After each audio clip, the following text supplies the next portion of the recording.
Hello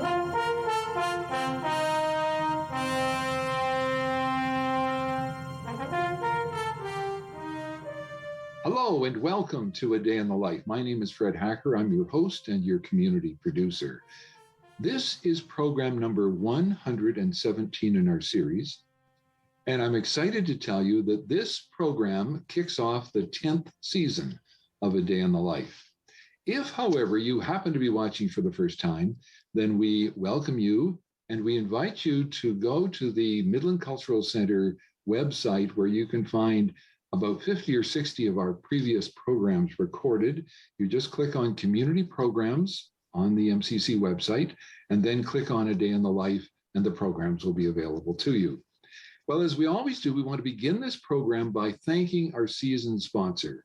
Our season sponsor, once again this year, is Bales Dishaw Halloway Financial Advisors, and we are so grateful to each of them, to Kathy, to Michelle, and to Jeff for their continuing support of this program.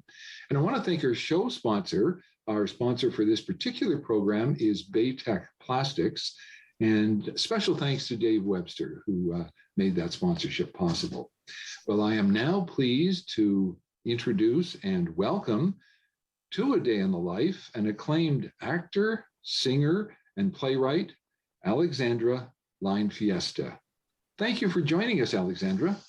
Thank you, Fred. What an honor to be part of your 10th season. Thank you. And the first program in our 10th season.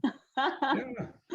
That's It's great to have you here, and you have a wonderful story, and I can hardly wait to join with you in telling that story to our viewers. So let's begin at the beginning. You were born in Guatemala. Tell us about your community. That's right. I was born in Guatemala, born and raised there till I had just turned 19, which was when I came to Canada. And a big family. I think I grew up surrounded by aunts and cousins and uncles and my grandmother. My mom was a single mom starting from when I was 5. So I think it was being brought up by a huge community that I was part of in Guatemala. And I think that's very common. So you were born in Guatemala City. Mm-hmm. Tell us for those who aren't familiar with the country or the city, tell us what Guatemala City is like. Oh, Guatemala City is beautiful, huge mountains everywhere. You can see the volcano as well. It wasn't a rare sight to see sometimes, especially the Volcan Pacaya to erupt and make eruptions, and you see the lava from the city. It's quite beautiful. Wow. Yeah. That's great. Now, you mentioned your mother, Anna, a single mother. What did you learn from her? What qualities of hers would you want to emphasize? Oh, that's a beautiful question, Fred. I think I learned a lot from her. I think the biggest thing was determination, not giving up. She's a big force in my life of passion and stamina. And the few times that I've tried to give up, being here in Canada because it was getting hard, she would always say, no, you can do it, you can do it, you can do it. And that's her motto. One of her qualities that you listed on your website was optimism. Did you inherit that? I really did. Yeah, I really did. Always hoping, always having faith and hope. Yeah. Now, is your dad still in your life at all? Yes, absolutely. I would say that my dad was my best friend from years 0 to 5. And I think, I think all of the goofiness and the playfulness I really got from him in those formative years that we spent together. Yeah. What about siblings? Any other kids in the home? I do. I have one younger brother, Santiago, from mom and dad. And then I have 2 half siblings from my dad's side. Rodrigo and Maffer. Yeah. Now, you mentioned at the outset some of the other relatives. What role did your grandmother play in your life? Ooh, a huge role. I spent a lot of my childhood with her and teen years, and she was the one who, with my Aunt Carla or Aunt Monica, would pick me up from school. She would, always drive all the grandkids everywhere, and we spent always Friday afternoons with her. She's always been a huge, huge part of my life. And I suspect a support for your mother too. Oh yeah, huge support, especially from my aunts and my grandma. Yeah. Yeah. Now, your grandfather played a really important role in your life, and Yeah, let's introduce that now. Although we'll maybe talk more about it later. absolutely. Yeah, my grandfather is somebody that I truly admire so much. He stepped up in his life. He came from a very poor family in Guatemala, and he worked his way through paying for his education and then getting jobs and being a very important person in every single one of us lives. He was a very generous man. He became a professional, although he came from very humble beginnings. What was his profession? Mhm. His profession had to do, and my brother is following this too, which is the systems engineering. Oh, yeah. Yeah. Now, tell us about your education. Obviously, it took place at Guatemala City. Yeah. Did you study English at all when you were going to school? Yes, absolutely. We do have some English classes in the school that I went to. And something that I think was special about the school that I attended in Guatemala was that many of us go to the same school starting age 2.5, 3 until we graduate at 17, 18. So we truly grow up as siblings. We really do. And you would keep those friends with you then from a very young age all the way through secondary school. Oh, absolutely. Yeah, all the way through high school. And I still stay in touch with them. We have a small group on WhatsApp and we stay in touch, and we are like siblings. We are a true family. One of them lives in Germany, the other one Australia, two of them in Guatemala, and I'm in Canada, and we stay in constant communication because we are a family. That's great. That's great. Mm-hmm. What subjects did you enjoy the most when you were studying? I absolutely loved literature. I loved literature, and I actually really enjoyed biology too. Really liked that class. Yeah, and philosophy. And philosophy. Wow. Yeah, I actually really loved philosophy. One of my grandchildren is just beginning to study philosophy in the last year of high school, and so that's a big step. Teachers, tell me about were there teachers in your life who influenced you, who played a role in your development? Oh, absolutely. I think my story is a story of community. It really is, and I could not be where I am today, right now, if it wasn't for community, the community I have in Guatemala, the community I have in Vancouver, in Stratford, in Toronto, in Victoria. And I think all these different people like have been huge influences in my life, and absolutely started in high school. I had and dance teachers too that supported me so much. So yeah, absolutely. There's so many people. Yeah. Now, you really didn't know a lot about the world of entertainment, as if I understand correctly, until you became a teenager. Were you aware of the entertainment industry when you were growing up? Well, I knew of the pop culture, right, that arrived in Guatemala. So all the pop culture and celebrities, like things like that, absolutely. But theater, Broadway, professional theater, all of that, yeah, I wasn't aware of it till I was 13, 14, that when I joined the drama club, because my high school teacher, Miss Paula, I remember her after a project I did with my classmates. She said to me, she said, "You should join the drama club." And I went, "Drama club? What is that?" Mm-hmm. Yeah. Now, there's a funny story that you tell about Julie Andrews. Yeah. Can you share that with our viewers? Absolutely. When I started training in Victoria, the Canadian College of Performing Arts, we had a musical theater history class.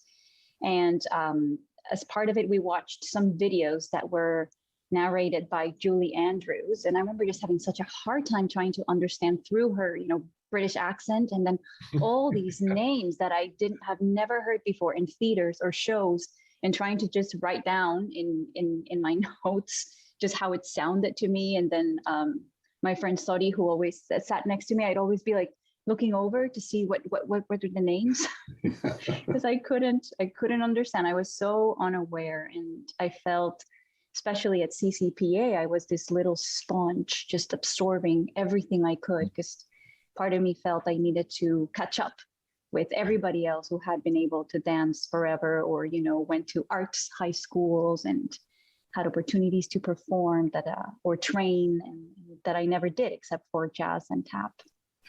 Now, you mentioned dance, and that was really your entree point, I guess, wasn't it, into the performing arts? Tell me about beginning dance and how that, the type of dance you did, and how that contributed to your progression in the performing arts. Absolutely. So it started when I was about 12 or 13. I've always loved dancing, but I never had any specific training until 12, 13, when my grandfather very graciously said yes to paying for tap and jazz classes so I could attend for that year. My mom and I convinced him, and he said, okay, I'll do that. Because of course my mom was a single mom, could not afford it. And my dad at the time could not also afford it. So my grandfather stepped up, and I was able to start jazz and tap, and I absolutely loved it so much, especially tap. Yeah. Isn't that interesting? Yeah. Yeah. Now, you then began to teach dance. Was that a way to pay for your further lessons yourself? Absolutely. After 2 years of attending the dance classes, my grandfather was not able to support that anymore, and so I spoke with the one specific teacher was Christine Clanderud, who has been an important part of my journey, especially in the early years. And she started an academy, and she said, come on over and you can teach, and then you can, pay your way with dances. And then I joined another academy after, who graciously allowed me to do that too. That I really, really appreciate. They were so supportive. They saw my passion and my love. And so I was teaching jazz and tap to the littlest kids. I also did a bit of theater classes to the littlest kids. And then with that, they gave me a kind of bursary / scholarship for me to be able to keep training. Yeah, with my age group. Yeah. There is nothing more charming than tiny little kids. I know. Trying to dance together, and you have 8 kids on the stage, and there are 8 different dances being done. Yeah. Although they're supposed to be doing the same thing. Oh, that's fun. Now, you were introduced to theater a couple of years later. How did that happen? I think you mentioned a high school teacher invited you into the drama club. Was that your introduction to theater? Yes, she mentioned that I should join. And so I remember I joined in quite soon after, and I got to experience the tiny little drama club that we had, led by Miss Gabby, and she made us watch Cats. So that was the first time I heard of Broadway, like the Broadway video of Cats, and it was fascinating to me. It was mind blowing, and she was talking about Broadway, and I was like, "What is Broadway?" And then she talked about that, and experiencing and watching what theater was. And then I played a small part. We did Cats later on, and I played a small part, but I think both Miss Gabby and Miss Paula heard me sing, and they thought I had potential with singing. And then Miss Gabby said, why don't you sing some songs from Wicked for this event that we had later on for the families of my class? And I did. I sang 2 songs from Wicked, and started exploring and experiencing what that was, performing live, which is what I truly, truly love. Now, you and some of your friends did a unique rendition of the Spice Girls, did you not? Yeah, that was what we did in class that made Miss Paula tell me, you should join the drama club. Okay. Yeah, I can't even remember what it was about, but we decided to be the Spice Girls, teaching whatever we had to teach in science class. And we were trying to put on this a British accent, but then speaking Spanish in a British accent. I don't know. It was really fun. I'm Yeah. sorry I missed it. I know. Now, you mentioned you were in Cats, and I believe you're about 15 at the time you did that. I should tell you that Marlene Smith, who's the Canadian producer who brought Cats to Canada, has been a guest on this program. So we heard beautiful. several years ago, we heard a lot about Cats, and you played the part of. It was the young cat that sings Memory at the beginning, very, very, very briefly. So I was a very young cat, but we made our own costumes. We stayed after school for hours sewing and building our own costumes and our own little ears to be able to have costumes and perform. So we built our own stuff. It was really, really beautiful because it was all about the passion that we had for it, all of us. Yeah. Now, when you sang Memory in Cats, was that the first time you sang on stage? Oh yeah, like in front of people. And it wasn't even I mean, I did have the mic, but the CD was playing, underneath me. So I was kind of singing along the other person. That's a great song. That's a haunting song. It really is. Yeah. Now, a couple of years later, you get into another area of performing arts, and that's a movie. You did a movie at the age of 17. Can you tell us about that?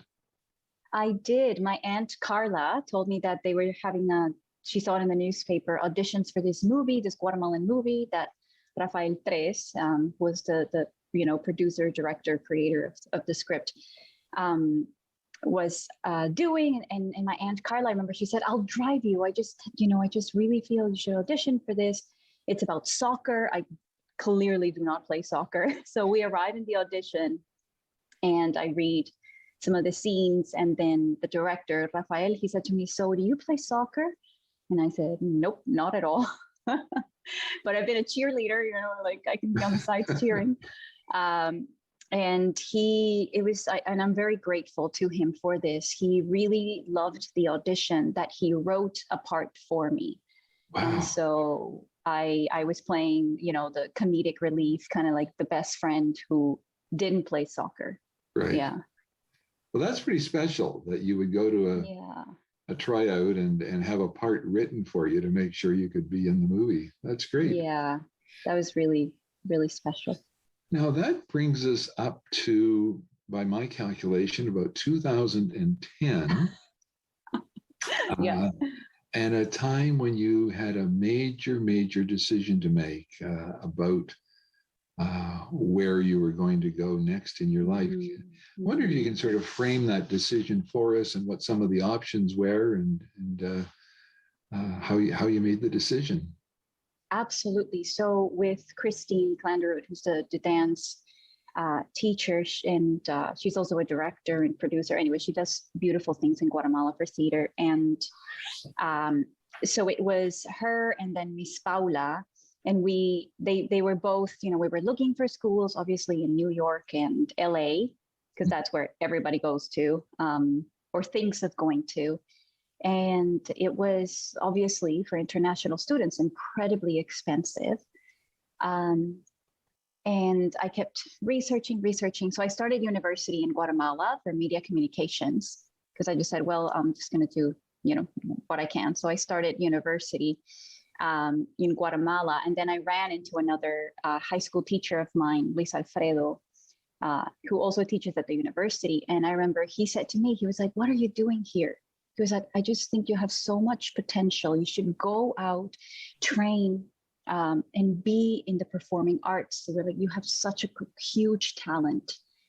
And I think that was the meeting that really sparked me into looking everywhere. And I was on my computer, and I think, the Olympics were happening in Vancouver at that time.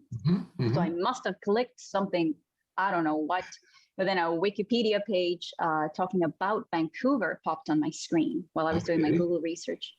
And I went, oh yeah, Canada. It's like, I hadn't even thought of Canada. And I researched performing arts schools in Canada for musical theater. And several came up, and one of them was the Canadian College of Performing Arts. So I emailed all of them and I said if I could send a video submission because, to get to Canada, I needed a visa. It was expensive and I'd never been to Canada before. So I was like, I cannot just go there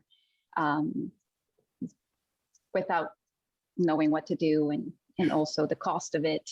But CCPA got back to me and they said, yes, we take video submissions. So Rafael, who I did the movie with, very graciously helped me film it. Tatiana Palomo, who was somebody I met in the movie, who was the acting coach in the movie, helped me with finding monologues because I had no idea what monologues were. Mm-hmm. So she helped me find 2 contrasting monologues. And then I did the 2 songs from Wicked that Gabi had introduced me to. Oh, isn't that interesting? Yeah. So it all came together and we put the package together. And I remember having to mail the DVD via DHL to all the way to Canada. And I was just like, wow, there it goes. Never been to Canada, but here's a little dream. Let's see if it works. And a few weeks later, I got the invitation that I had been accepted, one of 40 people that had been accepted. Now, I don't know a lot about performing arts schools. Can you tell me about the curriculum, first of all? Absolutely. So it varies, obviously, from school to school. But for CCPA, because there was musical theater, we had a lot of dance. So we had ballet, we had jazz, we had tap. Sometimes we would have guests to come in and teach contemporary. We had acting. We had, and then the private singing lessons with teachers, different instructors. And then we would have a choral also class where it was all the group of us. So we learned how to sing in harmonies, right? So if I was soprano, I'd be like next to an alto and then try to sing my part without getting influenced by the alto. It's just really hard. That's an impossibility in my mind, but go ahead. It takes practice. That's what it does. And, I didn't even know how to read music, and so there was also a class for that, which I really appreciate because at least it just gave me the basics to follow along with that. So it's it's very complete. So that's what I came into. And how long a program is it? So CCPA, so it was 1 year, and then you audition, and then if you get into the second year, then you do a second year, and then you audition again, and then you have the ability to do a third part of it. Yeah. So 40 of you started out in your first year. How many would have progressed along? About 20. 20, okay, yeah. Yeah. Now, obviously, you had considered New York, LA, made the decision to come to Canada, but I'm not sure how you would finance that. Can you explain that to us? Absolutely. So that was a big question, right? When I got the letter, and I remember telling my mom, and my mom was excited. And then we both went, okay, now what? How do we come up with the money? Because there are, and I looked everywhere. There are none, at least at that time, scholarships for arts, specifically for anybody wanting to go train in performing arts. 0. There's no bursaries I could get, no scholarships, no student loans, nothing. There was nothing. So we were trying to figure out with my mom what to do. And eventually my mom talked to my grandpa and said, what do you think we can do? And I guess, and this is where I think anytime I do a show, or anytime I achieve something, I always think of it as an honor for my grandfather, who was the one who gave me that first key to open many doors. And he said that he was going to use his life savings to pay for that first year of tuition, which was way cheaper than anybody anywhere else at that time. And so he did that very graciously. And that first year allowed me to come here, open myself doors, meet people, and then, yes, get bursary support, scholarships, community, like anything I could find here to help me finance a second year. And then later on, when I trained in Studio 58 in Vancouver. Right. Now, there were a couple of Canadians, as I understand it, who were Yeah. helpful to you. Somebody named Marilyn. Yes, yes. There's many people. So um, Marilyn was an amazing woman who I met in an elevator through a friend. Um, and we went for tea with her. We went to have tea because she was super sweet. And after chatting, she said to me, you know, my grandson just moved out of the apartment where I live. If you need a place to stay for your second year, she said, you can live with me. Wow. And I did. I went ahead, I trusted my gut, and I did it. And she was the most amazing roommate I could have asked for. She gave me a home for that second year. I also met Ian and Gloria Back, who are incredible people that have been truly like a family to me here, huge supporters who together we helped organize garage sales and fundraisers and trying to get donations and things like that so I could keep training. And they've been along the way with me. Yeah. So the 3 years of that program brings us to 2012. And if I'm doing the arithmetic right, you're in your early 20s at that point. Yeah. You leave Victoria and go Mm-hmm. to Vancouver. And I think some of your relatives visited you, did they, at that point? Yeah, because I did 2 years at 2 years. CCPA, and during that second year, yes, my grandma was here, my two aunts, my mom, my brother, my cousins, they all came because it was supposedly going to be my last year in Canada. So they came, all right, let's all just go see what was happening or like what's Canada. So they were here visiting, they saw the show, the year-end show, and then we were visiting Victoria. Uh, when my teacher, Christopher Weddle, who was the acting teacher at CCPA, he said to me, I really think you should, it'd be beneficial. He said, Studio 58 would be a great school for you if you want to keep training when it comes to classical theater training and acting training. And not only that, he said, because they're with Langara, they can probably help you with work permits and being able to work in Canada, because at the time I couldn't. And so I looked up to see if I could audition, and I was one day late for the deadline. And I was like, no, it was in the morning. I remember I was like, I missed it. And my aunt Monica, who was here, she was like, so you missed the deadline. So what? She was like, still call them, see what happens. I was like, okay. So I did. I phoned Catherine Shaw, who's been somebody who also has been a very important mentor in my life. She was the artistic director of Studio 58, an incredible woman who I think a lot of us, owe so much of our tools and training to her. I spoke to her and I said, I know it's the deadline. My family's here. I'm from Guatemala. She was like, you're from Guatemala. I was like, I know, but I really want to go to school.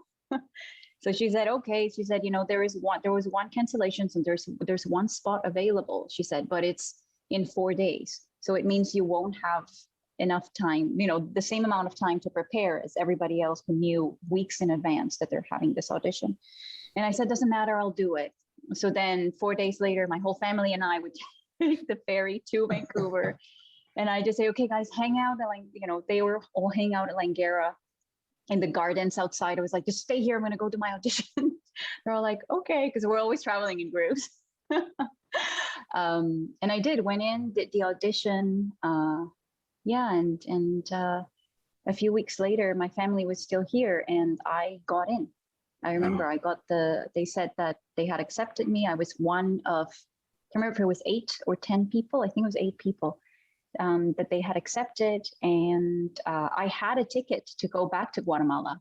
Right. And I remember talking to my aunts and to my mom, and they all said, okay, so what are you going to do? Are you going to come with us, or are you just going to stay here? And I said, I don't know. I think I'll just stay and see what happens, if I can even, come up with the money to go to Studio 58. And now tell me about Studio 50. Tell me about Studio 58. Is in the industry, is that a renowned training ground? It is, and especially here in Vancouver. I thought they gave me incredible tools to, you know, to work in the industry. And I think something that I loved, the CCPA had it too, that Studio 58 also offered me again was the ability to take playwriting as well, to do writing. Yes. So that is something that that really helped me too, because it was something that I always loved doing, especially in high school and elementary school. I would win awards for writing short stories. So writing has always been a huge passion of mine. And I was happy when I was offered that also, that I could take part of that. Excellent. Yeah. Now, I see a bit of a trend developing. We have difficulty figuring out how we're going to pay for dance classes. Then we have to figure out how we're going to pay for the Victoria Performing Arts program. Now we've been accepted to Studio 58. How do we pay for that? Oh my God, it was crazy. So that was when it was just garage sales, fundraisers, donations. Along the way, I also met this wonderful man, Bill, who was really, really kind. And he, you know, was doing some selling of like stuff he didn't need anymore. And he was like, you know, whatever I get for this, I'll donate it to that. So it was a lot of, again, like community coming together. And I think, which it's been really special, and I honor it every time in my life, the people who believed in the potential that I might have, or believed in a dream of mine. And I think that is really special. You have an extraordinary collection of guardian angels. Yeah, I've heard that a lot in my life. I agree. Yeah, that's wonderful. Now, what was it that you studied at Studio 58? I know that you mentioned the playwriting was important to you. I think when we chatted, you mentioned movement classes. Absolutely, yeah. What's that all about? Oh, well, it's part of the training for sure. We do several different movement-based exercises to release any tension of the body, because a big thing we learned was, of course, tension kills vibration, and voice is vibration. So we need a relaxed body in order for it to be available, in order for the voice to be available. So it's all exercises based on that, on the relaxation and opening of any tensions that we hold because of our day-to-day lives or experiences we've had, who knows. But that was a big part of the training for the movement. Also the voice training to stretch because it is a muscle, to stretch the voice, to, you know, what they call find your own voice, which is just being comfortable. I think what it ends up being is being comfortable with your sound and the uniqueness of your sound, because each of us has our own unique sounds. Now, what types of theatrical productions would you be training for? Would you have done Shakespearean? Absolutely, absolutely. So we had a lot of classes, and sometimes the finals would be a Shakespeare scene. So we got tons of practice with that, Shakespeare scenes, Shakespeare's monologues. And then my class, when I graduated, we didn't get the chance to do a Shakespeare play, but we did musicals, and we also did a physical theater and movement-based show called Cosmic Mambo, which was it was a stunning piece, and it was all storytelling through movement and through physical theater. Yeah.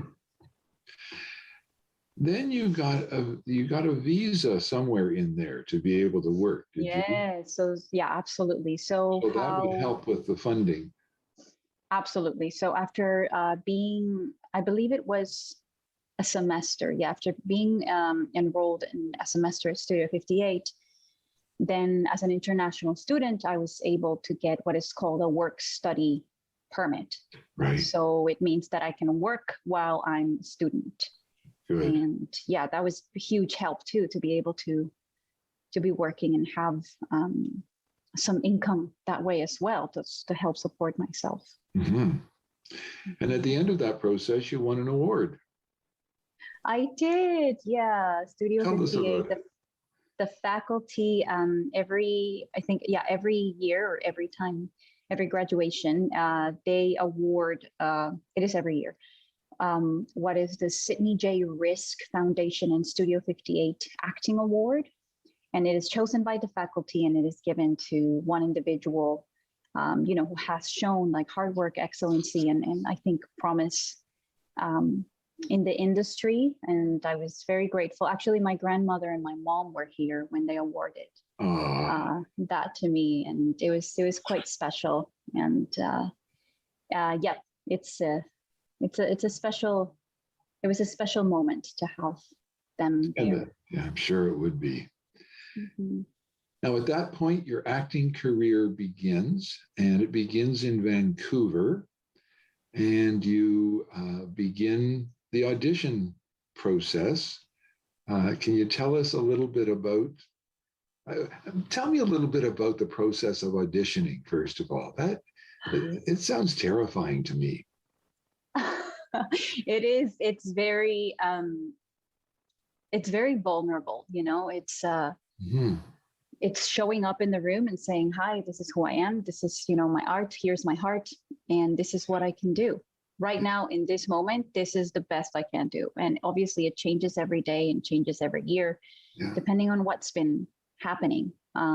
It is a very vulnerable process, but I've learned a lot that the more open and the more present you are, the better it goes, because nobody's going to get it right, especially in auditions, right? You just go and play. Like, what we do is play, and sometimes we forget that. Yeah, that's great. 2017, you're in a play in Vancouver, and you win an award. Tell us about the play and the award. I did. So I won a Jesse Richardson Award for Best Lead Actor in small theater, and that was for the play Green Lake. And it was a very special, very, very special play that I was part of. I think it was the first time I felt that a director and a company and a playwright were trusting me with a big lead role. Mm-hmm. And it was, I said it when I accepted the award, that awards mean different things to people at different times. And for me, getting the Jessie at that specific time in my life was a validation of the hard work. Yeah. And also, it was telling me that I can do it, that I can play lead roles, that, I can do all of this. Yes. Now, that production was presented at the Solo Collective Theatre in Vancouver, which is itself an award-winning theater. Yes, it is. Those of us in Ontario may not be as familiar with it, but it's big time. Yeah, it really is. It's a special theater company, and they take risks and they create new work. And I think that is something that should be really celebrated and acknowledged, that they take the risk of creating new work. Right. Mm-hmm. Also in Vancouver, you played the part of Anita in West Side Story. I did, yeah.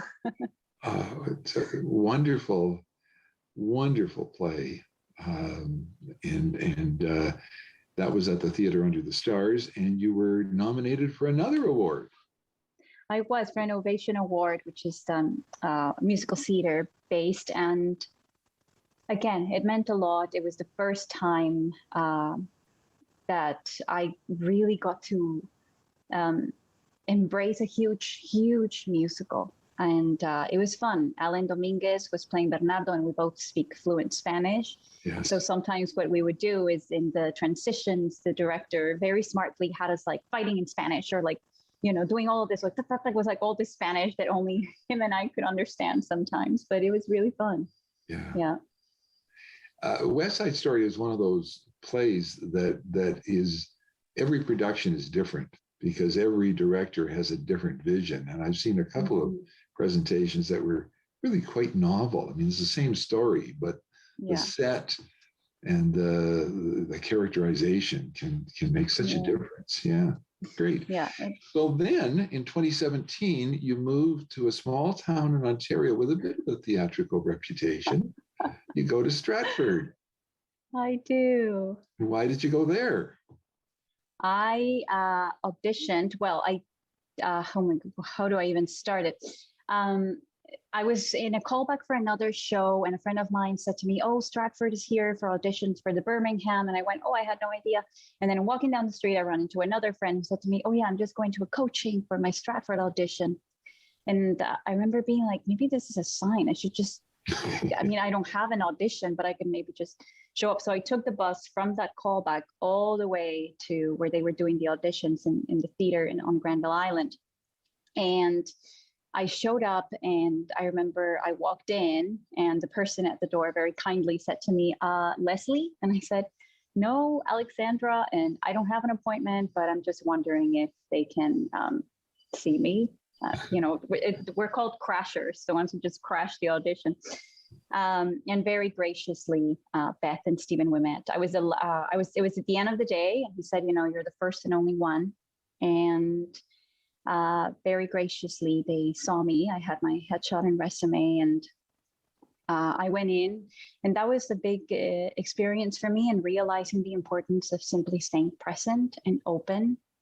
And because I think I went into that room with Beth and Stephen, and I said, "Here I am. This is who I am.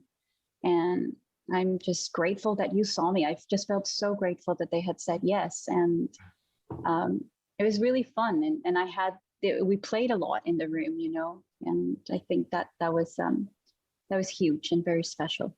Is crashing a normal part of the industry? Yes and no. Some people hate it, some people love it. So you take a big risk when you crash an audition, because you might just get a big no, and then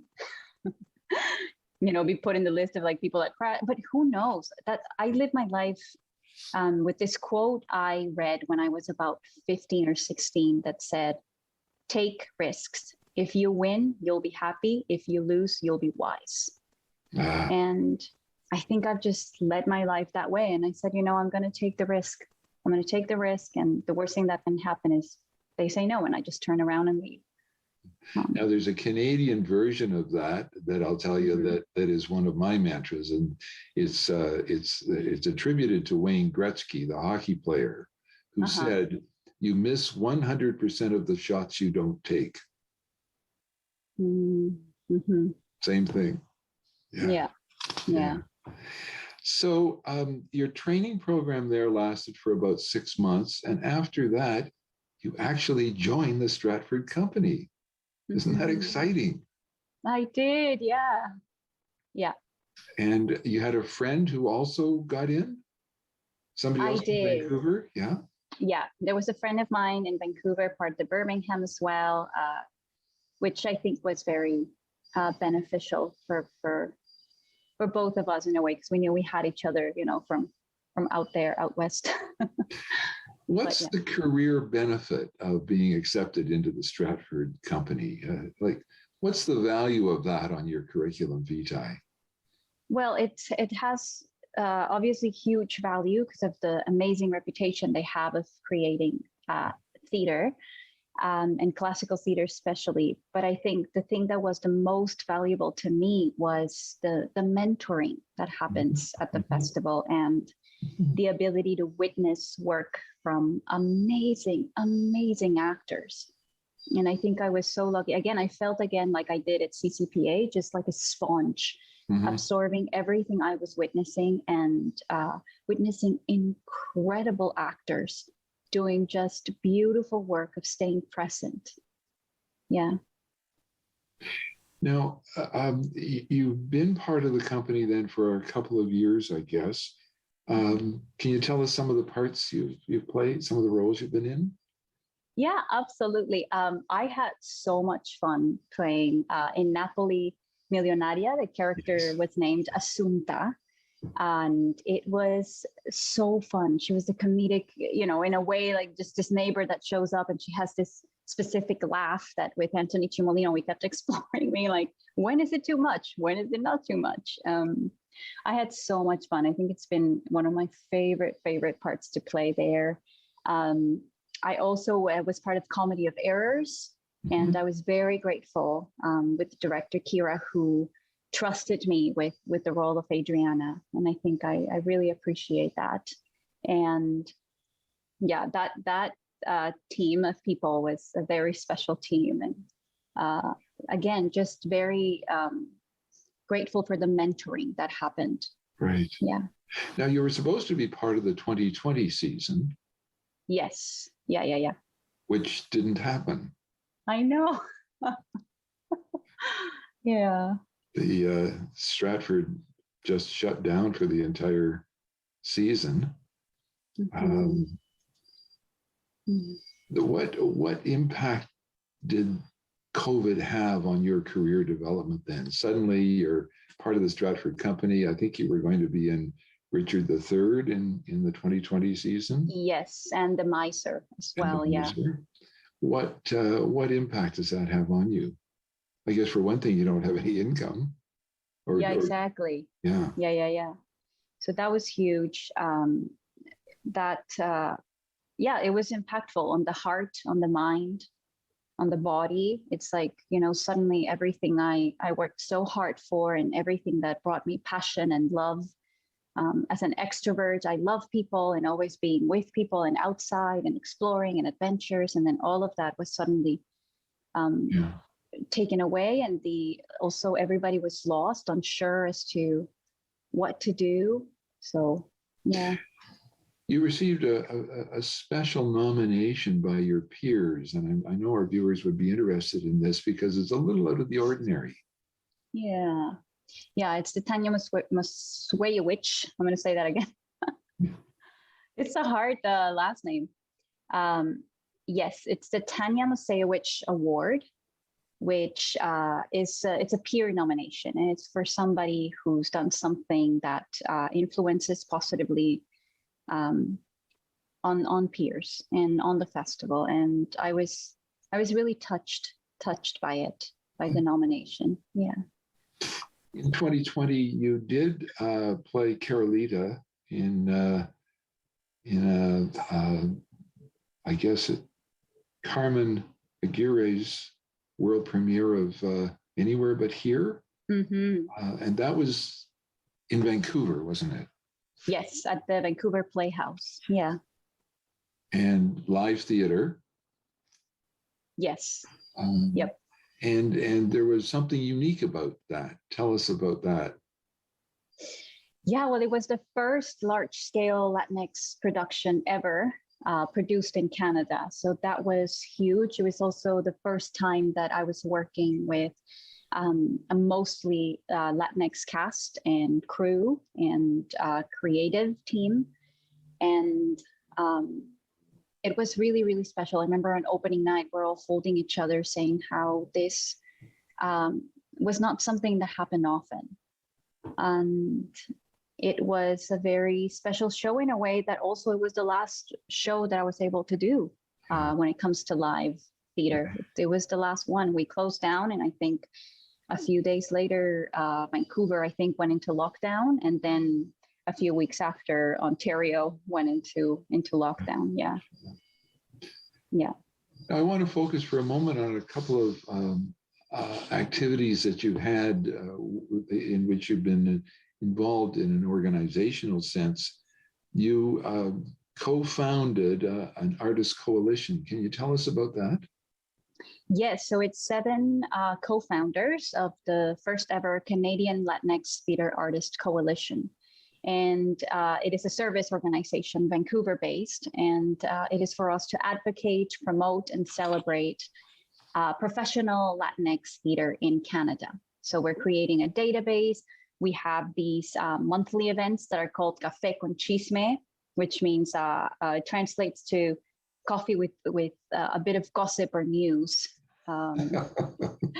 So it's really fun because what we want is to create and connect the community, but connect the community, because mostly than not, the Latinx folks have always been invisible in this country for some reason. So we're trying to bring visibility to it, to all of us, and say, we are here. So it's a service organization, and I'm just so happy to be part of it. Yeah. And you also have founded an award to provide bursaries to international students. Can you give us a little of the detail from that? Yes, as many international students know, there's barely any scholarships for us available in Canada. Usually, at least at the time that I was going to school, all the scholarships were only for permanent residents or citizens. Mm-hmm. There was nothing for international students. Mm-hmm. So I wanted to create one day I'd love for it to be that you pay for full tuition of an international student. But right now it's a small amount, and it's meant to support an international student that's going specifically to Studio 58, and it's in their second year of training. And it is something that I wanted to do to pay it forward when I was doing my fundraising in order to pay for my tuition. The person that topped, this wonderful woman who topped the amount and said, I'm just going to give you what's missing. She sent me a message after, when I sent her a huge thank you. And she said to me, of course, I just want you to pay it forward. Yes. And I said, absolutely. And that is something that I think I'm doing and would love to continue to do once, the world and our industry opens up again. Great. Yeah. Now, you mentioned early on in our conversation about your interest in writing plays. And so you have pursued that interest as a playwright. Can you tell us about that? Yes, I think writing is what's kept me motivated and kept my heart alive through these times. I've been developing with the Arts Club Theatre Company here in Vancouver as part of their emerging playwrights unit. I've been writing this play called Bella Luz, which translates to beautiful light.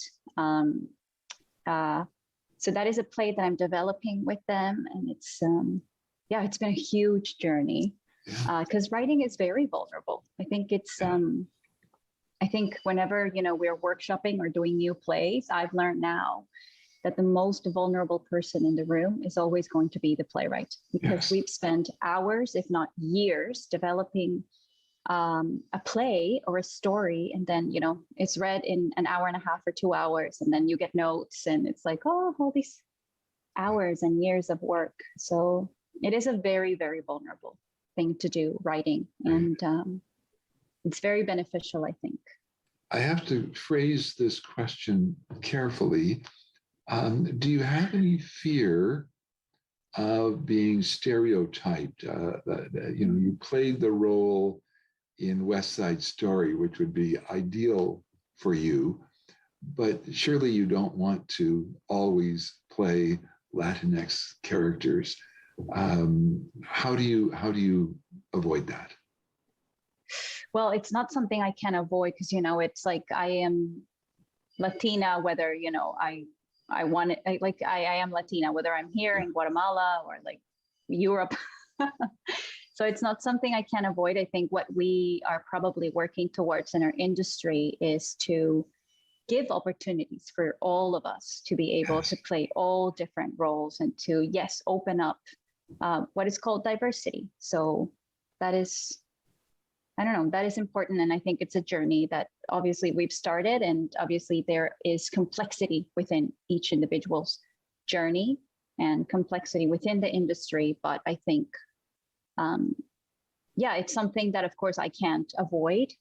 And it's something that I've learned to use as my strength and as my power, and to walk in a room and say, yes, I am Latina. And if you can see your lead role played by a Latina woman, great, I'm yours. Yeah. Good for you. Good for you. The current situation in Stratford, we had the honor of having Anthony Similino as a guest on this program. And this would have been about a year ago right now, when Stratford was completely closed down, both the festival and the town virtually. You're still in touch with people there. How are they doing? Is this season a bounce back for them? I wouldn't call it a bounce back, but definitely a bounce forward in a way that theater is happening. I had the joy of seeing some of the cabarets that they did this year, and some of them were incredible. The ones that I saw were just totally moving. There's also another theater festival that is happening in Stratford too. It's called Here for Now. And I think that is fantastic. So I was also able to see some shows with Here for Now that many friends are part of. And it was great to be in the city. I was just there last week, and being able to see it still as best as we all could thrive with art. Yes. I was there for writing purposes. So, with the co-writers, we were three of us creating and writing. So we were in the cafes writing, sitting on patios writing, but we were creating art. And then there was all these other people doing the cabarets or the shows or the musicals. And it's just, it was thrilling to see that even, amidst everything, like theater can still thrive in one way or other. Right. You are a triple threat. You sing, you dance, you act. I guess you're actually a quadruple threat because you also write. Oh. How important is we had Cynthia Dale as a guest in this program, who is a wonderful dancer and actress and singer, and we were talking about how important to her career being a triple threat had been. How do you view the importance of your having those multiple skills? Very important. I think the more you can do, the more employable you are as a self-employed performer. And that is just the reality of it. I think the more you can do, the more employable you are. And also, depending on what demographic you belong to, right? If you're of a demographic that is able to only get work as an actor, then of course you can be an actor. But if you're part of a demographic that just has a bit of a harder time, then yeah, we have to wear multiple hats in order to stay employable and be employable. Well, Alexandra, I'm going to come back and thank you in a moment, but our time is wrapped up, and I do want to extend some thanks. I want to extend thanks to our viewers for joining us. We hope you've enjoyed this program. We'd love to hear your feedback. Thanks to our technical support friends at Rogers Community Television. Thanks to the staff of the Midland Cultural Centre. And I should mention that the idea for this program came from a friend of yours, the now promotions and marketing coordinator at the Midland Cultural Centre, Michelle Thibodeau, who was with you in Victoria. So thanks to Michelle for suggesting this program. Thanks to our season sponsors, Kathy Bales, Michelle Deschamps, and Jeff Holloway of RBC Dominion Securities. Thanks to our program sponsor, Bay Tech Plastics. And a very special thanks to you, Alexandra. I really feel honored to have met you. I think your story is in some ways unique, in every way inspiring.